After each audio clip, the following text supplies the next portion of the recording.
for Short on Shorts. I'm Michelle Nunes, and I am joined by filmmakers Kevin Allen Jackson and Maria Perry. Hello. And across the table from me is host comedian Brett Erlich. Yay! Oh, stop it. Very excited. Let's get into this next film we're going to be reviewing for you guys. Today we're going to review Perfect Timing Villain, written, directed, and starring Chris Smith and Jack DeSena. And also co-starring Dante Basco, reuniting Jack and Dante following their days voicing Sokka and Zuko respectively on the animated series Avatar: The Last Airbender, though I'll always remember one as Rufio. The story takes a comedic look at how exactly supervillains in action spy movies always seem to have such perfect timing when it comes to greeting their arriving nemeses. So, loved it. Loved it. I died so many times. The timing of this actor was so amazing. Yes. Right? He was a perfectly timed actor, ladies and gentlemen. But that delivery wasn't. Wait, the villain or the PA?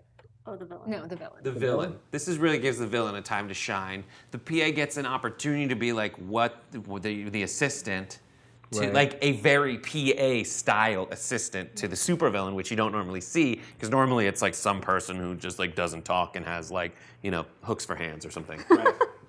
Yes, that's fair. But his improv, I'm assuming that a lot of those scenes for the actor were improv, based on, you know, like when he was turning and just coming up with these quips. And just when I thought he had exhausted them all, they showed another one, and the next one was, and it was funny. Yeah. It's it kept going. I loved it.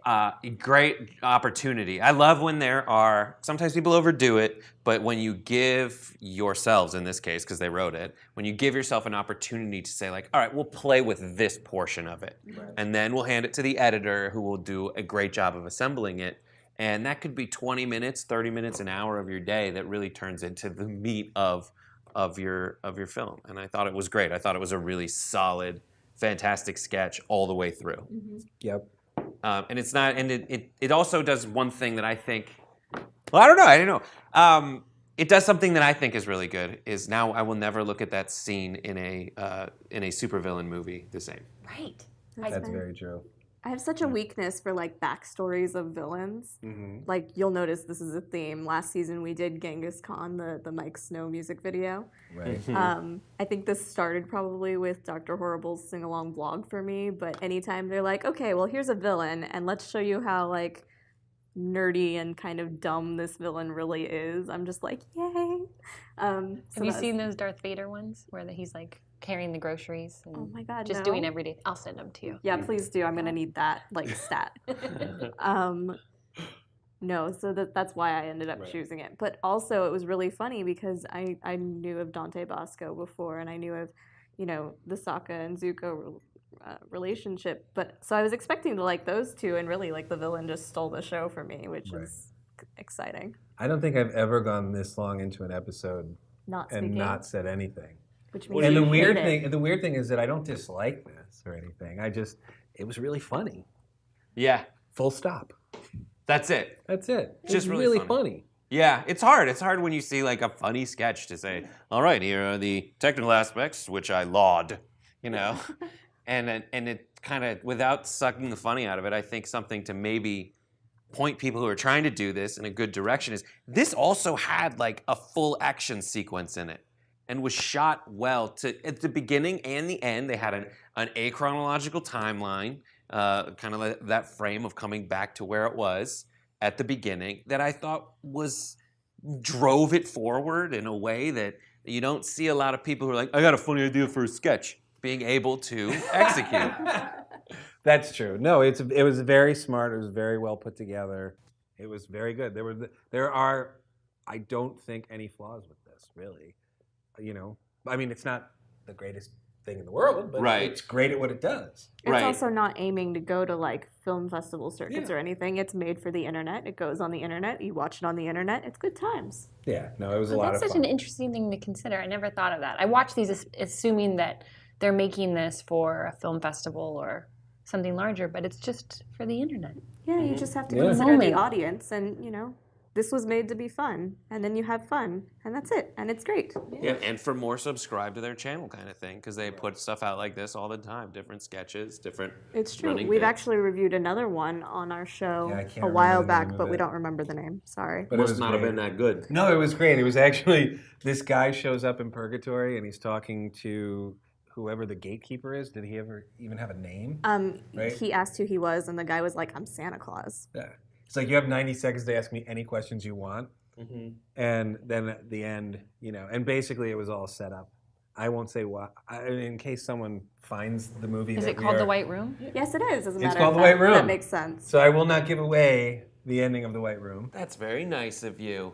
You're very welcome. It had black curtains. That was the giveaway. Ah, well. At the station. No, sorry about all of that, all those sounds I just made. But yeah, so it's interesting because, yes, it is a sketch. So for me, if I'm rating this on a scale of 1 to 5, Which it you is- are, which I am. incidentally. I will say that it is, and let's just do that right now. Okay. How convenient. Yeah. So it is well done. It's funny. It holds together as a sketch. That said, of the sketches that I see all the time, I'd say it's about 3.5 shorts out of 5. Really well done. Right. Not a you gotta see this, but like, hey, if it's 4:30 and you need to kill a half hour before you can leave work, just pull this up on your computer. 3.5 shorts. It's like Not a 4 half hour minutes long, long. by the way. Then watch all the rest of their videos on their YouTube channel. That's Okay, right. that works. I'd say I give it about 4. It feeds my villainous addiction, and Right. that's all I need out of life. So Yeah. there you go. I'm right there. I give it 4 shorts. Really good.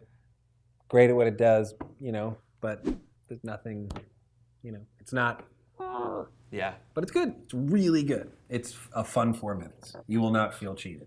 Yeah. Solid script for me, solid casting, solid directing. I thought the lighting and color correction could have used some help. Maybe that's what would have just made it that much better of a punch. But it was definitely like a nice twist on a storyline that you're used to seeing all over feature-length films about spies. So I give it 4 shorts. Wow. So you gave it 3.5? 3.5. Okay. So we are at, what is that? That's I'll do it. 15.5. 15.5. So that is 3.75 stars.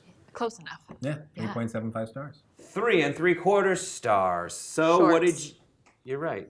3 3/4 shorts. Did I say stars? Did I say Shorts. Did I? Shorts. No stars. There are no stars here. What do you guys think? Give us your thoughts in the comment section below. Subscribe to this channel. Watch this, by golly. And we'll see you next time on Short on Shorts.